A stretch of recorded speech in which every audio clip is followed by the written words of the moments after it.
Hello everybody out there on the interwebs. Hello people of YouTube. It's Pastor Frikkie here again, and it's time for some more Exegesis, that's right.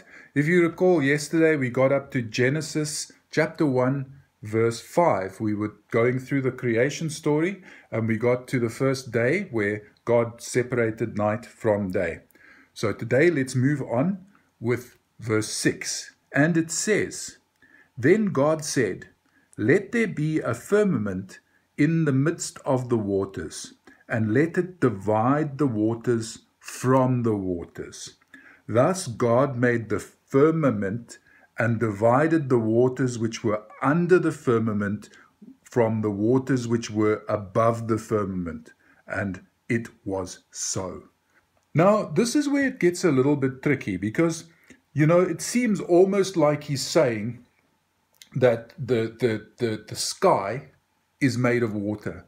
And you can understand why people of that time would have thought that was the case, because they look up at the sky and they see it's blue. And they look at the water and they see that's blue. So they think blue, blue, water, water. He spoke to the people of the time in concepts and in language that they could understand, so as not to confuse them. So that is why here this seems to be saying that he took half of the waters and he put it in the sky.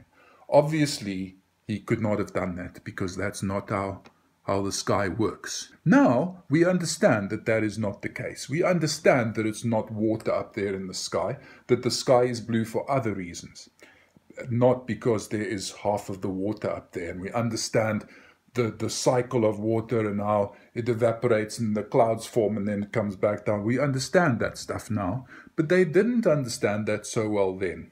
And the one thing you will find about God is he knows how to speak to a person where they are at, because God is not the author of confusion. This is what we must remember.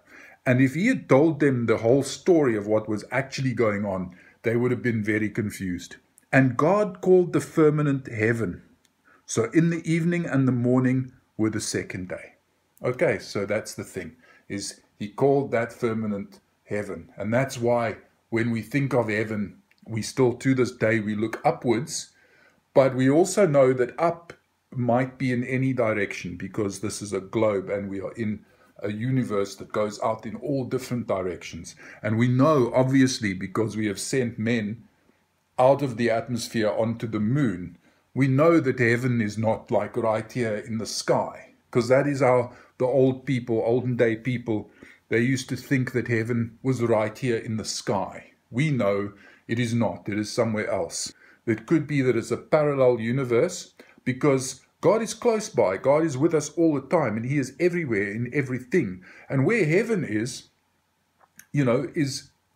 somewhere there, but it's like in a parallel universe. It's not, we know this now, that it's not like really there. We still don't know totally what is going on. One day God will come back and he will reveal. One day soon he will come back and he will reveal this stuff. But for those people, that's how it appeared.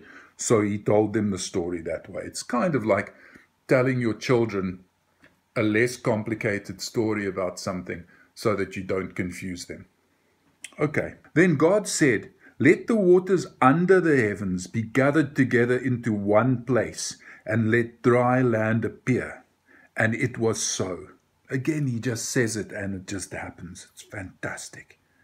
And God called the dry land earth, and the gathering together of the waters he called seas. And God saw that it was good. You always hear scientists, they'll be in some desert somewhere, and they say, this used to be an ocean. Yes, of course it used to be an ocean. The whole world used to be an ocean. And now some of it is the land, because God said, let the land and the sea separate. Okay, so that's simple enough. Then God said, let the earth bring forth grass, the herb that yields seed, and the fruit tree that yields fruit, according to its kind, whose seed is in itself on the earth. And it was so. We have grasses and we have trees that have seeds that perpetuate themselves. So the apple seed will make another apple. The pumpkin seed will make another pumpkin. Okay, scientifically solid here. in verse 11 and 12. 13, verse 13, so the evening and the morning were the third day. Okay, so now we move on to day number 4. Then God said, let there be lights in the firmament of the heaven to divide the day from the night, and let them be for signs and seasons and for days and years. Now we know that for millennia now, people have been using the stars in the sky and the moon phases and those kind of things, and the way the moon moves and the sun moves over the course of a year. They have been using those things to plan for their crops. So again, this is consistent with science. And let them be for lights in the firmament of the heavens to give light on the earth. And it was so. I'm just looking at this now, and I see that verse 16. Okay, now you know the last time I said that I thought that when he said let there be light, he had created the sun. But here he made the two great lights in verse 16. Stars we see at night, the sun and the moon we see at night, and the sun we see in the day. It's here in black and white. That was the fourth day. Then God said, let the waters abound with an abundance of living creatures, and let birds fly above the earth across the face of the firmament of the heavens. Okay, so this is now God creating sea life. Okay, now I'm going to come to a point in a minute here. Verse 21, so God created great sea creatures and every living thing that moves, which the waters abounded according to their kind, and every winged bird according to its kind.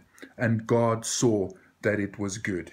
Now these people who believe in evolution, this is how they see this, is they say, yeah, first was plants, then there was fish and birds, then there was animals.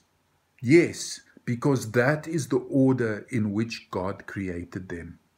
And just because it says it's a day here, a day for the Lord is as 1,000 years. So this could have been taking place over thousands of years even. Okay, so here we have an explanation for why they find the things they find in terms of evolution. It's because that's the order that God made them in. It's very simple. You see that? It's very, very, very simple. And God blessed them, saying, verse 22, be fruitful and multiply, and fill the waters in the seas, and let birds multiply on the earth. So the evening and the morning were the fifth day. So there, that takes us up to the making of the birds and the fish and the sea creatures. And this, as I say, that is why when these evolution people try to tell you, yeah, but we can see that before there was anything on the land, there was stuff in the sea, they are absolutely right. Because the Bible tells us that's the way that it is. That everything was an ocean, then there were plants, then there were the fish and the birds, exactly as the scientists see it. But instead of a fish somehow growing wings and starting to fly, I mean, that is just ridiculous, isn't it? It can't be like that.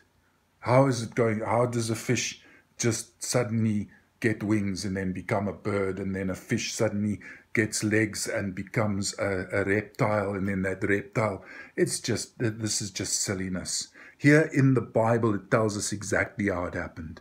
Is God created first the plants, then the fish, and then the birds.